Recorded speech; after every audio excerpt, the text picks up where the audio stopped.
salaamaaleykum daleen ak jàmm si LBM News tey nag dama bëggoon waxtaanee la moo xew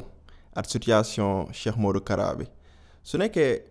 xamoo leen très rapidement Cheikh Modou Kara gars yi dañ ko accusé ne dafa amoon ay kër yoo xam ne dafa doon séquestrer ay nit di leen abuser physiquement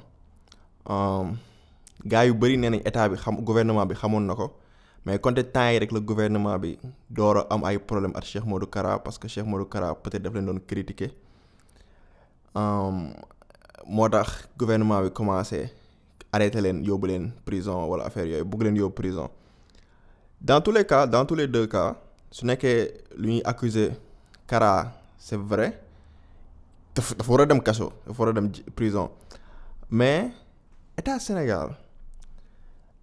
corruption bi ñàkk xool sénégalais yi comme ay être humain mooy causer affaire yu mel nii yëpp moo tax mooy le Sénégal on va de mal en pire état bi on est ici c'est tellement corrompu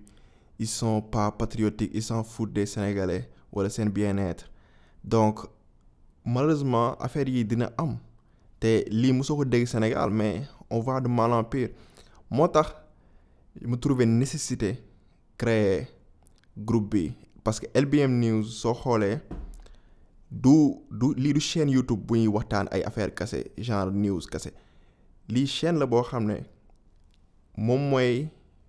partager idéologie wu LBM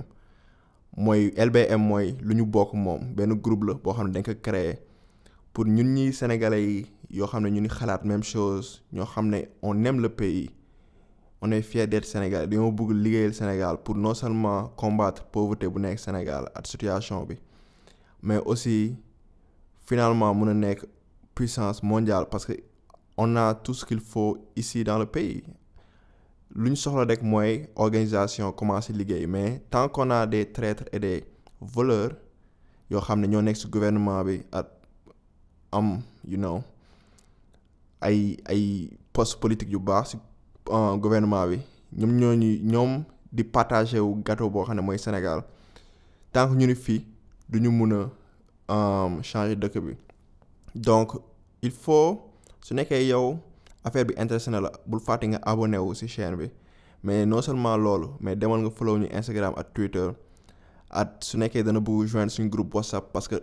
comme ça suñuy amee ay meeting wala suñuy def ay annonce pour meeting nga mun a xam nan lay demee su naree def ay rassemblement ay manifestation mais aussi nan lañ nar a def yan projet lañ am pour peut-être jël ay position politique pour mun a commencer combattre parti wu Macky at parti wu sàcc yi yëpp mais aussi mun a jàppale commencer ay projet économique pour mun a jàppale Sénégalais yi parce que état bi du ko def suñu leen jàppalewul kenn du leen jàppale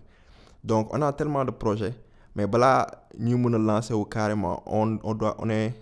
en phase de recrutement dañuy bëgg a recruter plus de personnes quoi donc dinaa def beneen vidéo pour expliquer affaire bi plus en détail mais dama bëggoon wax loolu rek ci vidéo yi parce que franchement affaire du Cheikh Modou Kara bi c'est une surprise mais c'est pas une surprise malheureusement Sénégal on va de mal en pire anyways merci beaucoup pour avoir regardé affaire bi bëgg ma leen téye plus longtemps et je vous dis à la prochaine